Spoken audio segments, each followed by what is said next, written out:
Welcome to the Deep Dive, where we pull out the core insights from, well, a whole stack of sources, really.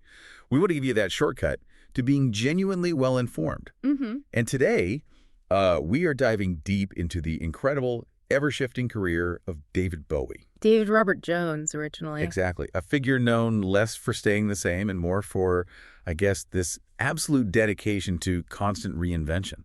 That's absolutely right. You could argue Bowie is maybe the most influential musician of the whole 20th century, especially his work in the 70s. Right. He wasn't just reflecting cultural shifts back then. You really get the sense he was, well, making them happen. Engineering them almost. Yeah, precisely. So our mission today is to get past the standard biography stuff. Okay. We want to dig into the details, the sort of strategic thinking behind those changes, from the psychological stuff early on, right through to his frankly staggering innovations in finance and art. Okay, let's start at the beginning then. The foundations. The man behind the eventual starman. Born in Brixton, London, 1947. And the sources, they really paint this picture of an almost immediate, very deep connection to music. Yeah, it seems that way. We found this amazing quote where the young David Jones describes hearing Little Richard's Tutti Frutti. Oh, yeah. He didn't just say he liked it. He said it felt like a genuine spiritual experience. He felt, and this is his quote, like he heard God. Wow. That's intense, especially for a kid hearing rock and roll. It really is. And it hints at that intensity that drove him later. But you also have to look at the family side. Some really personal, sometimes quite difficult influences shaping him. Like his half-brother. Exactly. Terry Burns, his maternal half-brother, 10 years older. And Terry introduced Bowie to things that just stuck with him his whole life. Okay, like what? Well, modern jazz, for one. That's what got him interested in playing the saxophone, the Grafton sax specifically. Okay. And also deeper things, more philosophical stuff. Buddhism, the occult. These became recurring themes. And there was a darker side to that family connection too, wasn't there? A shadow, almost. There was. Terry Burns sadly suffered from schizophrenia. And there was a history of it in their family. Mm-hmm. And while that obviously caused Bowie immense personal pain, that closeness to mental instability, that fascination with different states of being, different identities, Yeah. It definitely became this sort of foundational, maybe dark backdrop for a lot of his early work, the really intense lyrical stuff. It gave him a unique perspective, I suppose, on things like alienation, mental health. I think so. A perspective not many other performers would have had access to, certainly not in the same way. Now, we absolutely have to talk about the look, specifically the eyes. Ah, yes. The eyes. Because it seems like such a deliberate theatrical choice, part of the whole persona building. But the story behind it is, well, it's just an accident, isn't it? A completely random and actually quite painful accident, pure chance, really. It came from a schoolyard fight. Right. I read about this Yeah. back in '62. Yeah. He got into a fight with his friend George Underwood, apparently over a girl. Classic. Underwood punched him in the left eye. And it wasn't just a black eye, it was serious. Needed 4 months of hospital treatment, multiple surgeries. Wow. They managed to save his sight, thankfully. But the damage left him with a condition called anisocoria. Which means? Basically, one pupil is permanently dilated. So his left pupil was just stuck wide open. It also messed up his depth perception, apparently. So why did it look so striking then? Just the size difference? Well, yeah, the size difference was part of it. But the key thing was the anisocoria meant that pupil couldn't react to light anymore. Ah.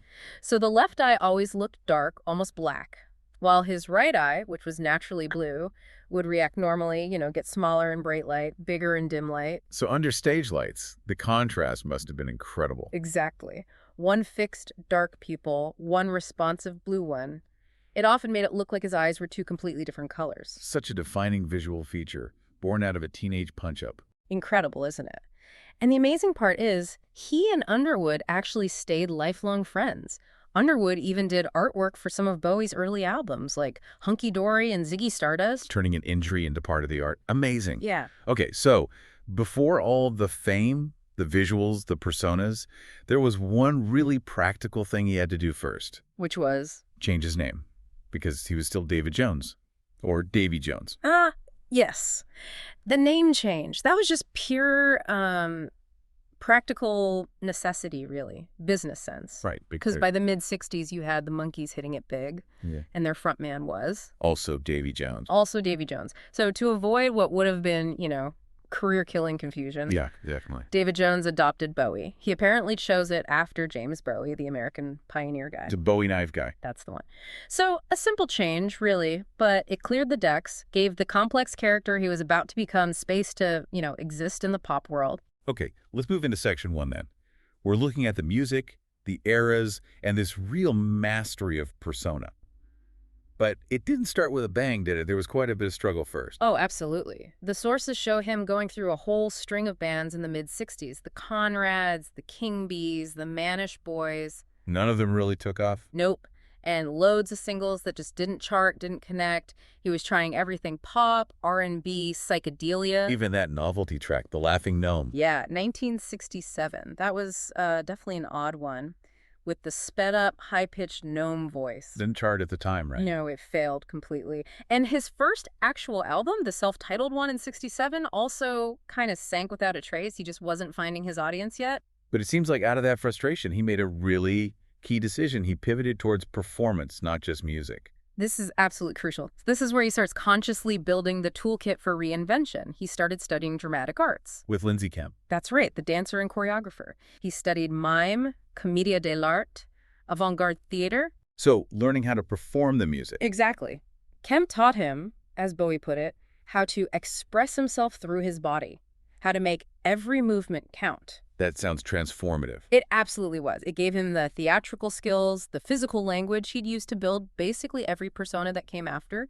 He went from just being a musician to being a true performance artist. And then came the breakthrough. 1969. Space Oddity. The timing couldn't have been better. You really couldn't script it better, could you? The single came out July 11th, 1969. Just days before. Just 5 days before the Apollo 11 launch. The mission to the moon. And everyone was obsessed with space. Completely. So this atmospheric, slightly melancholic song about Major Tom, the astronaut drifting off, it just captured the public imagination, gave him his first UK top 5 hit, finally the commercial success he needed.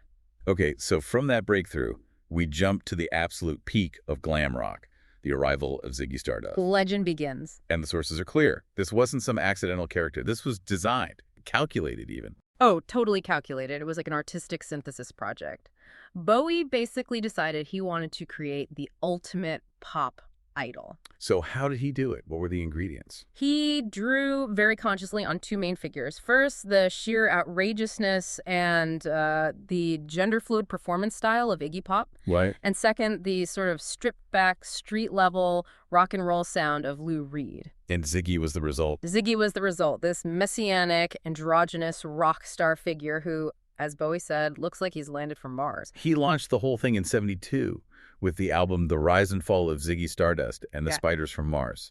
What was the immediate impact? Huge, immediate, and divisive, definitely. The look alone, the red mullet, the costumes, the makeup, the ambiguity, it was a shock. It created this sort of cult following. Absolutely. The sources call it the cult of Bowie. The album was a monster hit, stayed on the UK charts for 2 whole years. It proved he'd finally mastered that theatricality he learned from Kemp and fused it with really powerful rock music. But it came at a cost, didn't it? The sources talk a lot about the psychological toll of living as Ziggy. Yeah, this is where you see the real danger of fully immersing yourself in a persona. Bowie himself admitted he started to lose track of where Ziggy ended and David began. He said something about being a robot off stage. Yeah, off stage, I'm a robot. On stage, I achieve emotion. Which is pretty chilling when you think about it. It sounds like he felt trapped. He did. He said the character wouldn't leave me alone for years. He genuinely started to question his own sanity. He was afraid he was going mad, like his brother. Which led to that famous moment on stage in 1973 at the Hammersmith Odeon. The sudden retirement, this is the last show we'll ever do, shocked everyone, including his own band, the Spiders from Mars. He basically had to kill Ziggy to save himself. It seems that way. It was a response to a genuine mental health crisis, fueled by the nonstop touring and the pressure of being Ziggy 24/7. But here's the paradox, right? This moment of personal crisis coincided with his absolute commercial peak. It's incredible. He kills off his most famous creation, and then suddenly, by the end of '73, he's the UK's biggest selling act. Because his back catalog took off. Exactly. Reissues meant he had something like 6 albums all on the UK chart at the same time. Even the Laughing Gnome, that failed single from '67. The novelty track. Yeah. It somehow got re-released and went all the way to number 6. It was absolute Bowie mania. So, after killing Ziggy, the only way was another radical shift. Mid-'70s, he moves to the U.S., new sound. Classic soul. Yeah, another sharp turn. He relocated, embraced American soul and funk for the Young Americans album in 1975. He called it plastic soul himself, didn't he? Almost ironically. He did. It was definitely a deliberate move away from the glam rock sound. Yeah. And yeah, it alienated some of his UK fans who loved Ziggy. But it worked in America. It absolutely worked in America. It was key to him finally breaking through there in a big way. It gave him his first U.S. #1 single, Fame. Which he wrote with John Lennon. And Carlos Alomar, his guitarist. A huge moment for him in the States. And that success led into probably his most controversial, maybe darkest persona, the Thin White Duke. Yeah, the Duke era, tied intrinsically to the Station to Station album in 1976. And also tied to, well, serious drug problems. Very serious cocaine addiction, peak addiction, really. Bowie later said he could barely remember recording Station to Station at all, just flashes. Wow, and that detachment comes through in the music, doesn't it? It's quite cold. Very cold, very precise, almost mechanical in places. And the Duke persona reflected that. Elegant, Aryan, severely dressed, emotionally completely unavailable. Like an extension of the character he played in the film The Man Who Fell to Earth. Exactly. Yeah. Thomas Jerome Newton, the isolated alien. The Duke was almost like Newton let loose in the music world. Visually very striking, but also quite chilling. Now, this is the period where things get really difficult regarding some of the statements he made, the pro-fascism comments in '76. Yes, we have to address this, and it's important we just report what the sources say impartially. During this time, he did make comments to publications like Playboy suggesting Britain could benefit from a fascist leader. And there was the incident at Victoria Station, the alleged salute. Right. He was photographed arriving back in London, and the photo seems to show him giving a Nazi salute from his car. He always vehemently denied this, saying he was just caught mid-wave by the photographer. And he was also detained at the Russian-Polish border around that time. For having Nazi paraphernalia in his luggage, which he claimed belonged to someone else he was traveling with, or was research for a film project. It was a very messy, very concerning period. How did he explain it later? He consistently blamed it on the drugs and the persona. He said the cocaine addiction had pushed him to the brink of insanity, warped his thinking, and that the coldness of the Duke persona allowed these extreme, repugnant ideas to surface. He deeply regretted those statements later in life. But the irony is, those comments, however damaging personally, had this huge, unintended positive ripple effect. Absolutely. His statements, along with some similar racially charged comments made by Eric Clapton around the same time, acted as a major catalyst. For Rock Against Racism. Precisely. It directly spurred the formation of Rock Against Racism, a really vital movement that brought together musicians and fans to fight fascism and racism in the UK music scene and beyond. So his darkest moment inadvertently sparked a significant positive political movement. And Bowie himself did publicly denounce those earlier views later on. Oh, yes. He made his anti-racist, anti-fascist stance very clear in subsequent years. Okay, so emerging from that darkness, he makes another huge shift. He escapes to West Berlin. This wasn't just an artistic whim. This was about survival. He moved to West Berlin in 1976, specifically to get away from the LA drug scene, the spotlight. And he took Iggy Pop with him. Yeah, the idea was for both of them to clean up, get sober. They lived relatively anonymously in Schöneberg, focusing on recovery and, well, absorbing the atmosphere of the city. And this led to probably his most critically revered body of work, the Berlin Trilogy. Absolutely. The collaboration with Brian Eno and his longtime producer, Tony Visconti. Resulting in Low, Heroes, and Lodger. Released between '77 and '79. These albums were a complete departure again. Very influenced by German electronic music, Kraftwerk, Nu, what they called Krautrock, and also by Eno's ambient music experiments. Lots of instrumentals, fragmented songs. Yeah, minimalist structures, experimental sounds. It's amazing to think RCA, his record label, initially hated Low. They thought it was career suicide, completely uncommercial. They tried to stop him releasing it. They did. But Bowie stuck to his guns, and of course, it's now seen as a landmark album. Heroes was maybe slightly more accessible with that iconic title track. Recorded right near the Berlin Wall, wasn't it? Yeah, at Hansa Studios. You could literally see the wall from the control room window. That sense of place of division and tension really permeates the record. And the experimental approach wasn't just the sound, it was how they made the music too, right?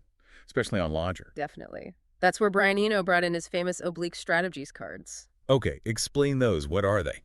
They're basically a deck of cards Eno created, each with a cryptic instruction or suggestion designed to break creative habits to force you out of comfortable patterns. Like what kind of instructions? Things like use an old idea, or make a sudden, destructive, unpredictable action, incorporate, or honor thy error as a hidden intention. Quite abstract, really. And they actually use these while recording. Oh, yeah. Famously for the track Boys Keep Swinging, the strategy led to the band members all swapping instruments. So the guitarist plays drums, the bassist plays guitar. Chaos. Pretty much. But it created this sort of teetering, exhilarating energy in the track. Another example for Move On. They apparently took the chord structure from Bowie's earlier hit All the Young Dudes, but played it backwards. Just to see what happened. Exactly. Pure sonic experimentation, trying to sabotage their own routines. And the ultimate proof of how complex and influential these Berlin albums were came much later, didn't it? From the classical world. That's right. Philip Glass, the hugely respected American composer. What did he do? He actually adapted Low, Heroes, and Lodger into full-blown classical symphonies. His first, fourth, and 12th symphonies are based directly on those albums. Wow, that's incredible validation. It really is. Glass said Bowie had this amazing ability to create fairly complex pieces of music masquerading as simple pieces. The symphonies really highlight that underlying structure and sophistication. Okay, let's move into section 2, the 80s.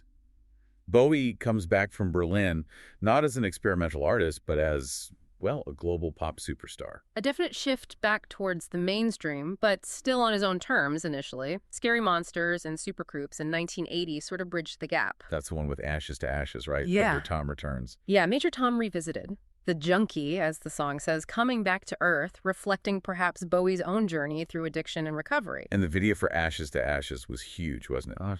Very influential. Groundbreaking, one of the most expensive music videos made up to that point. But crucially, parts of it were filmed in this London nightclub called Blitz. Which was the hub for? The emerging new romantic movement. Kids like Steve Strange, Boy George. Bowie basically put them, and that whole aesthetic, onto the global stage via MTV. So even when going mainstream, he was still identifying and platforming the underground. Exactly. He had his finger on the pulse. But the absolute commercial peak, the blockbuster era, was Let's Dance in 1983. Unquestionably. This was a very deliberate move for massive global appeal. Teaming up with Nile Rodgers from Chic. Yeah, specifically choosing Rodgers for that sharp, funky, contemporary sound. Rodgers knew how to make sophisticated dance music that was also incredibly radio-friendly. And it worked. Big time. Oh, it was enormous. Platinum in the UK, platinum in the US, generated huge global hits. The title track, Modern Love, China Girl, you couldn't escape it in 83. And the timing, again, perfect for the MTV explosion. Absolutely. Bowie always understood visual presentation, right back to the Kemp training. He instinctively got the power of music videos. Those videos for Let's Dance, China Girl, they were like mini movies. Slick, cinematic, and played constantly on MTV. They really cemented his image as this sophisticated global superstar for a whole new generation. But after that massive success, he started to feel creatively stuck. It seems so. The albums that followed Let's Dance Tonight, and especially Never Let Me Down in 1987, they were commercially successful, but critically less well-received. And Bowie himself was critical of them later. Very critical, especially of Never Let Me Down. He called it his nadir, said it was an awful album. He felt he'd become complacent, creatively lazy, trying to please the huge audience he'd built. So characteristically, he decided he needed another radical change. A hard reset. He felt he needed to completely rejuvenate himself artistically. And his solution was forming a band. Tin Machine. Yeah, pretty unexpected. From 1988 to 92, he formed Tin Machine with Reeves Gabrels on guitar and the Sales Brothers, Hunt and Tony on drums and bass. And the idea was to not be the star. Exactly. It was meant to be a democratic band, a hard rock outfit. He wanted to step back from being David Bowie, the solo icon, and just be the singer in a band again, collaborating as equals. How did that go down with fans and critics? Not brilliantly, generally speaking.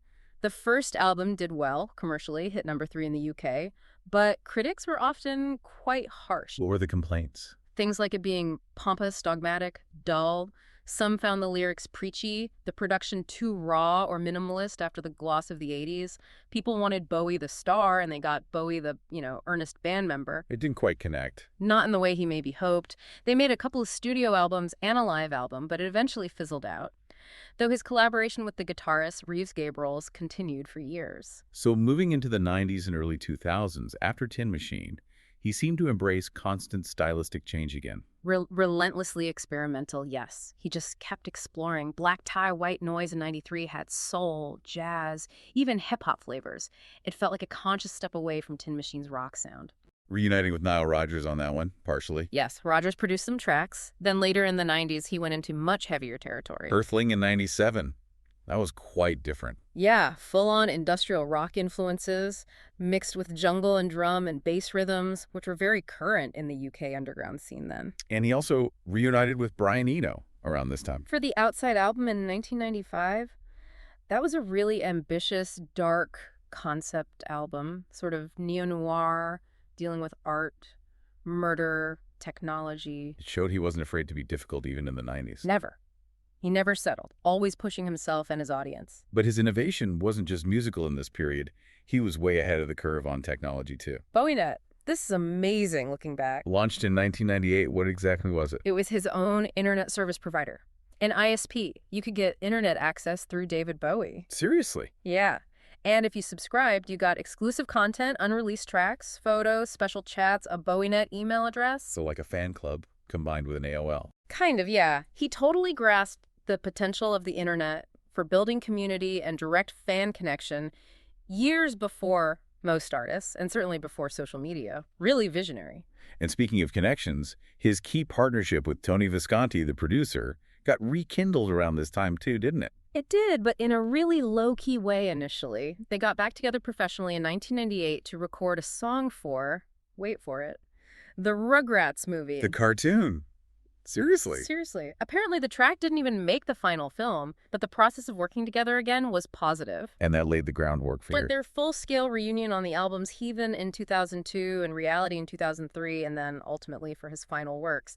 That little Rugrats session was surprisingly important. So the early 2000s saw him back with Visconti, releasing acclaimed albums and touring again. Yeah, the Reality album led to a reality tour in 2003-2004, and it was massive. Huge attendance figures, right? Over 700,000 people came to see the shows. It was one of the highest-grossing tours of that year. He was still a major life force. But that tour ended abruptly. There was a health scare. A very serious one. In June 2004, during a show in Germany, he experienced severe chest pain. They thought it was a pinched nerve at first. Yeah, that was the initial diagnosis. But it turned out to be much worse, an acutely blocked artery. He needed emergency heart surgery and angioplasty in Hamburg. And that was it for touring. That was basically it. They canceled the rest of the tour dates, about 14 shows. And after that, he just quietly retired from large-scale touring altogether. He knew his physical limits had been reached. His last actual live performance was a couple of years later. Yeah, his final public singing performance was at a charity event in New York in 2006, alongside Alicia Keys, a very low-key end to his incredible live career. Okay, Section 3 really drives home this idea of Bowie as more than just a musician, a true polymath.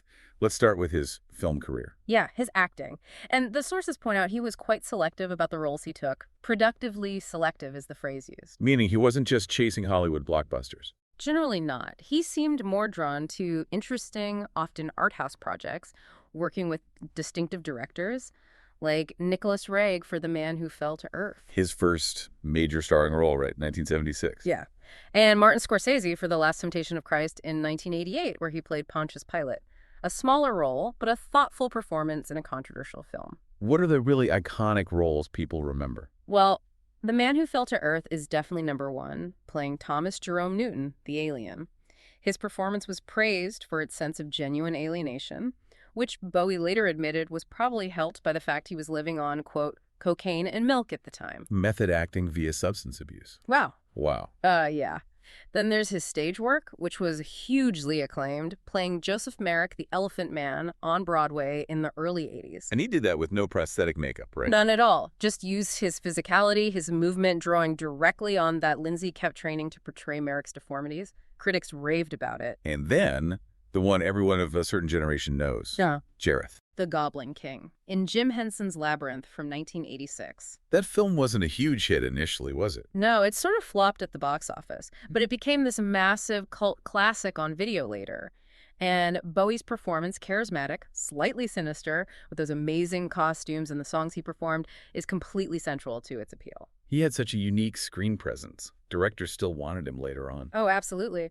Christopher Nolan specifically sought him out to play Nikola Tesla in The Prestige in 2006. That was great casting. Perfect casting. And Denis Villeneuve, who directed Blade Runner 2049, said Bowie was his first choice for the main villain, Neander Wallace. He felt Bowie just embodied the spirit of Blade Runner. Sadly, Bowie passed away before they could approach him. Wow. Okay, beyond acting, he was also a very serious art collector.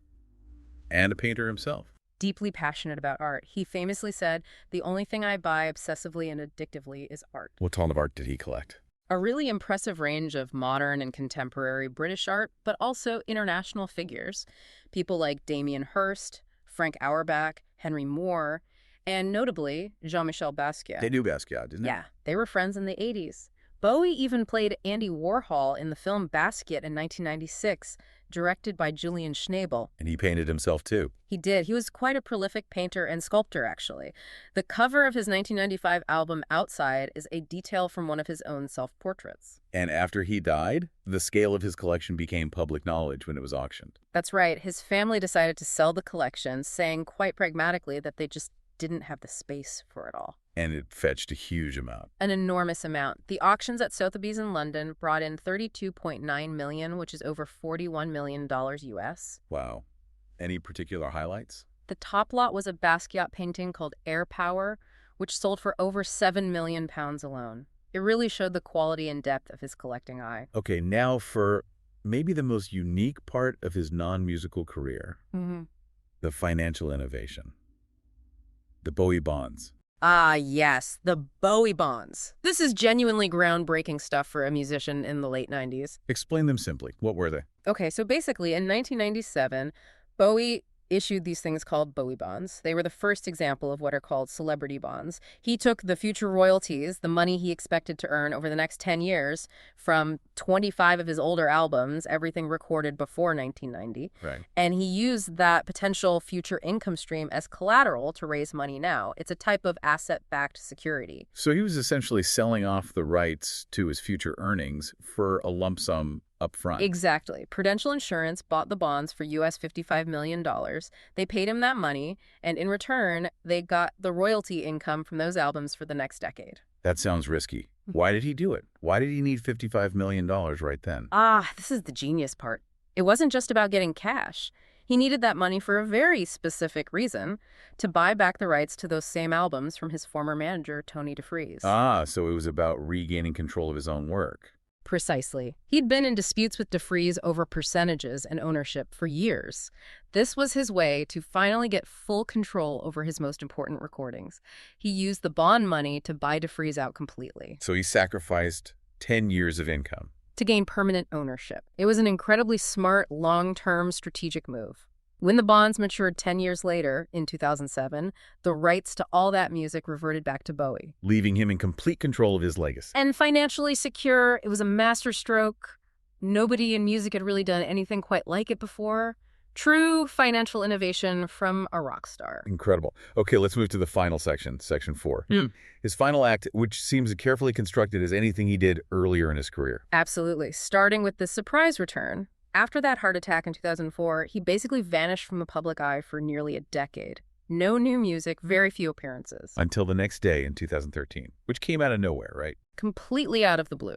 He had recorded the entire album in total secrecy over a couple of years. No leaks, no announcements. It just appeared. A brilliant piece of managing his own narrative. But the real final statement was Blackstar, released January 8th, 2016. His 69th birthday.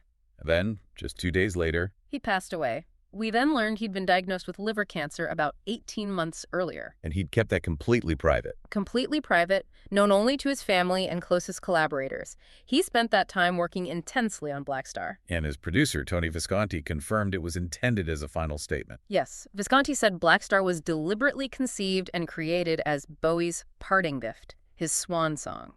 He knew he was dying, and he made this album as his final artistic act. The lyrics seem to make that explicit, don't they? Heartbreakingly so, especially on the song Lazarus. The video shows him frail, in a hospital bed, sometimes blindfolded. And the opening line. Look up here, I'm in heaven. It's incredibly direct. The whole album is filled with themes of mortality, legacy, transcendence. It's a dense, challenging, but ultimately beautiful final piece. And the public reaction to his death was just immense. Absolutely overwhelming. Record sales surged globally. Blackstar went to #1 everywhere. And his back catalog flew back up the charts, too. Yeah, at one point he had something like 19 albums in the UK Top 100 simultaneously. And video views exploded on the day after he died. His videos were viewed 51 million times on Vivo alone. The most viewed artist in a single day up to that point. It showed the depth of his connection with people. Definitely. And finally, he received major recognition from the music industry establishment, posthumously, at the Grammys. Yes, the 2017 Grammys really became a tribute to him and Blackstar. How did the album do? It won everything it was nominated for. All 5 categories. Best Alternative Music Album, Best Rock Song, Best Rock Performance. Which is surprising because he hadn't actually won many Grammys for his music before, had he? That's the incredible thing. Despite his massive influence over decades, his only previous Grammy wins had been for Best Music Video and a Lifetime Achievement Award. These were his first ever Grammy wins in actual musical categories. A huge, if belated, validation from the industry. So looking back at his whole career, his influence is just vast. Yeah. Hard to even measure. It really is. You hear critics use incredible superlatives. The Guardian called him the most important and influential artist since the Beatles. Rolling Stone flat out called him the greatest rock star ever. And his influence crosses genres, styles, art forms. Completely. Punk, new wave, goth, electronica, even hip-hop artists cite him. Fashion, visual art, film. He touched everything. And remarkably, he's still a huge commercial force, even years after his death. Yeah. Especially on vinyl. Yes, it's amazing. As of 2022, David Bowie was officially named the UK's best-selling vinyl artist of the entire 21st century so far. People are still constantly discovering and collecting his work on physical formats. And his legacy is being preserved institutionally, too. Definitely. There was the massively successful David Bowie Is exhibition, which toured the world and was seen by over 2 million people. And there's a permanent center opening soon. Yeah, the David Bowie Center for the Study of Performing Arts is set to open in London at the V&A East Storehouse in 2025. It's going to house his entire archive, over 80,000 items. Notebooks, lyrics, costumes, instruments, photos, an incredible resource. So if you had to sum it all up, what was the core of his power, his enduring appeal? I think it comes down to that relentless reinvention. He fundamentally challenged, as one source put it, the whole notion of what it was to be a rock star. He refused to be pinned down. Never. He always chose the next thing, the difficult path, the artistic exploration over just repeating a successful formula. He kept himself and his audience constantly guessing, constantly evolving. Which brings us to a final thought, something for you, the listener, to maybe think about after this. We've talked about his incredible legacy, his self-mastery, his influence. But consider this. David Bowie twice turned down royal honors from the Queen. He declined a CBE in 2000, and then he declined a knighthood in 2003. Right, I remember that. And his reason. He said, quote, "I would never have any intention of accepting anything like that. I seriously don't know what it's for. It's not what I spent my life working for." Interesting. So the question is, what does that absolute refusal of establishment validation, of knighthoods and titles, tell us about his idea of success? What was he really working for, if not the conventional measures of legacy? That's a great question to end on. What did ultimate success look like through his very unique eyes? Something to ponder. Definitely. Well, thank you for joining us on this deep dive into the universe of David Bowie. Thank you.